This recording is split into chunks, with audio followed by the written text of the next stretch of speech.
All right, man. So I want to start with the Donovan Mitchell side of things. So Mhm. uh Taylor Brooks, right? The sports analyst for Bleacher Report. She sat down with Donovan Mitchell as Donovan kind of reacted and got some things off his chest at how the last season just ended.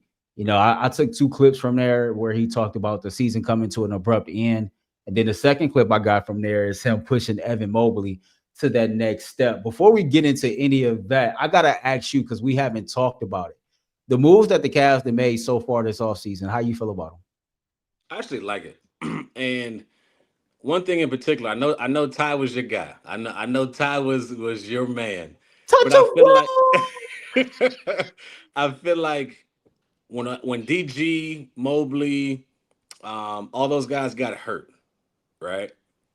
And it was only Donovan moving the ball up the court. We had nobody else that could dribble the ball up the court. Simply bring the ball up the court consistently and bring it in Lonzo Ball, somebody that can, if he's healthy, somebody that can really run the point guard, that can really he can hit his open shots if need be, but he can run the offense.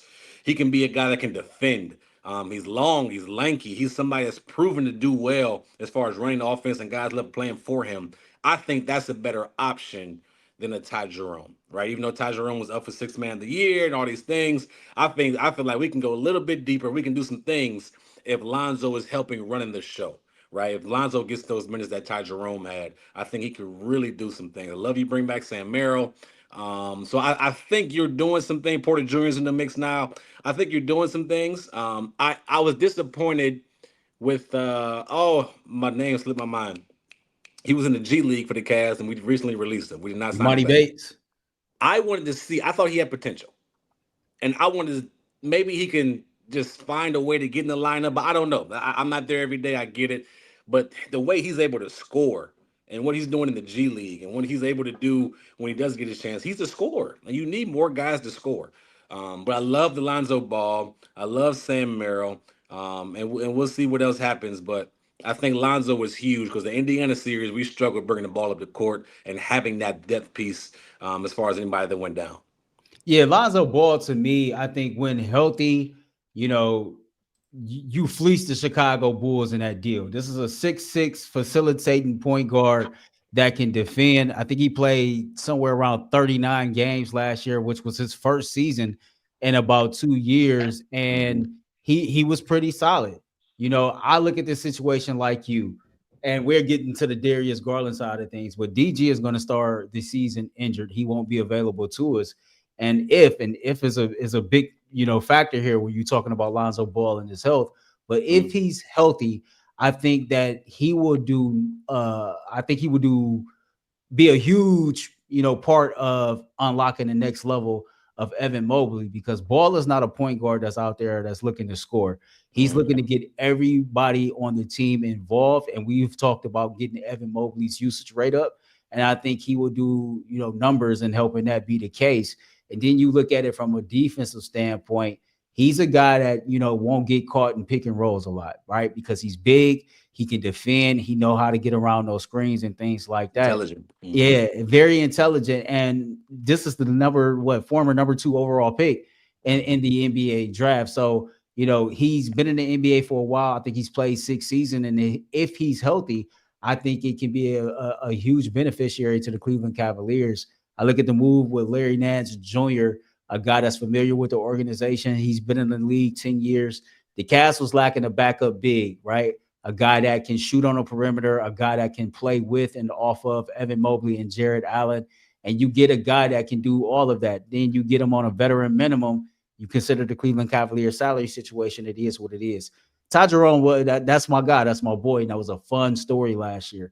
I really don't know what went into the whole Sam Merrill over Ty Jerome saga. Mm. Ty Jerome said that the Cleveland Cavaliers never really made an offer.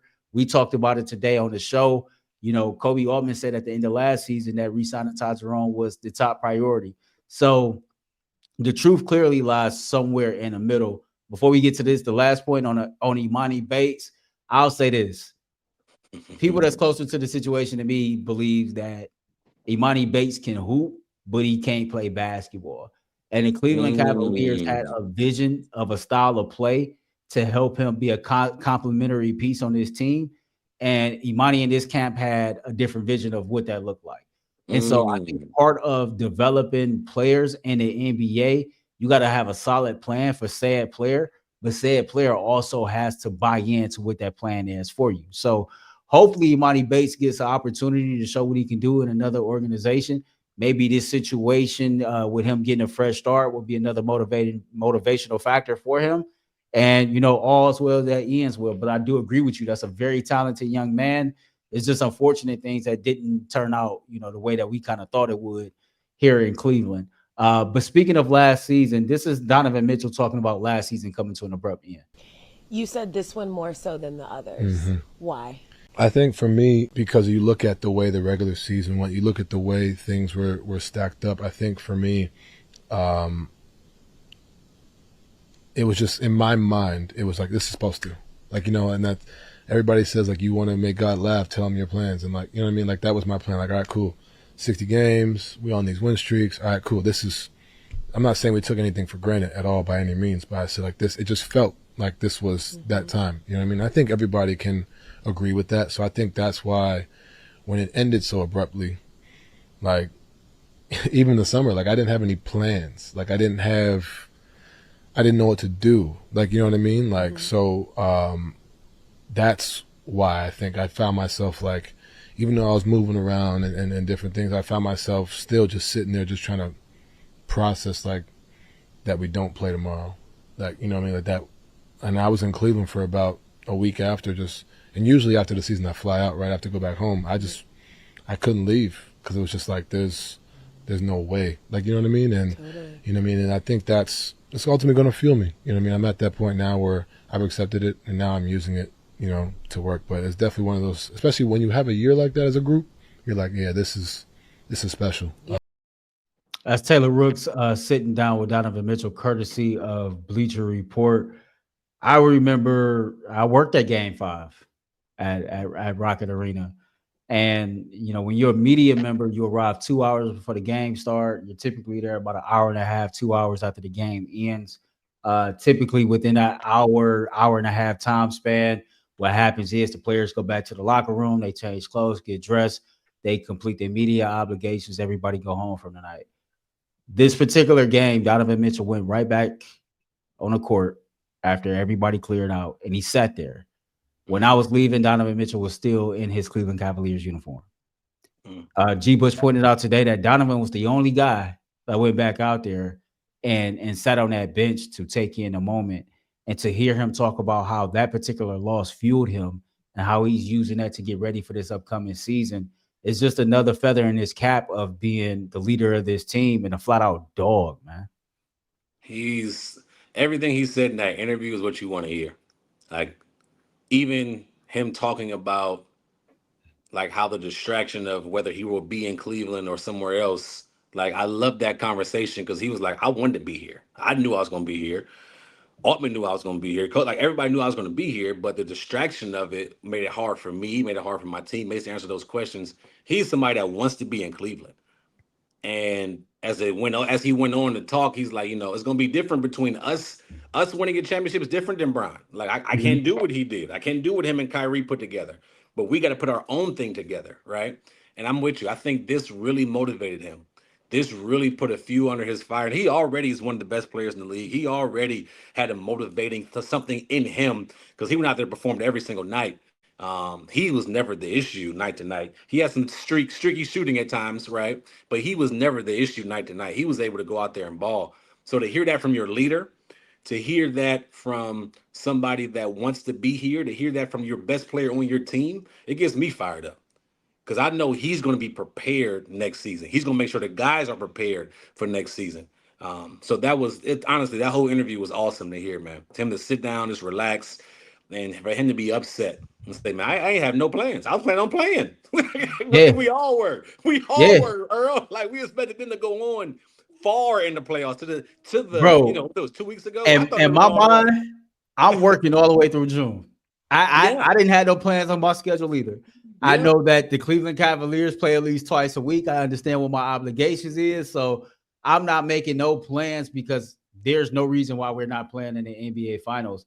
And so for things to not go the way that they thought and we thought as a fan base, that was a tough gut punch. But I like cool stories. Excuse me. And I like storylines. Coming into this year is the 10-year anniversary of the last championship. Oh, you're And right. me and you both know the word says, man, humility before honor. So all I'm saying is this is the core group that's been together 3 or 4 seasons now, and they have yet to reach the promised land, but they continue to go through adversity. Donovan said he felt like this team took a huge step forward this year. It'd be interesting to see how motivated everybody is. You talk about the leadership standpoint, and I had a conversation with Spider off the record, and he talked about how he appreciated how this particular group allowed him to lead. And, for him to make the sacrifices he made in particular for those guys to be greater, I thought it was profound. One of those guys being Evan Mobley. And in this next clip, he's going to talk about what the assignment given to him from Kenny Atkinson was prior to last season, but also this offseason going into next season. Take a listen to this. That's what that was. But Kenny came up to me and was like, hey, like, try to push Evan Mobley. And even more so next year. Push Ev, push Ev, push Ev. Ev has the potential, man, and he's continuing to take that rise. And I'm glad he said it. Like, they asked who the next face of the league was in 5 years, and he said himself and Wemby. I love that. Yeah. You know what I mean? And now my push to Ev is I need 20 shots. Mm-hmm. But he has to go and say that. Like, give me the ball. Yep. Like, be able to demand, like, you know what I mean? But I was the same way as him. Like, I was a little more demonstrative than he was, but like being comfortable in that space, that because what comes from that is fair success and praise, but also criticism.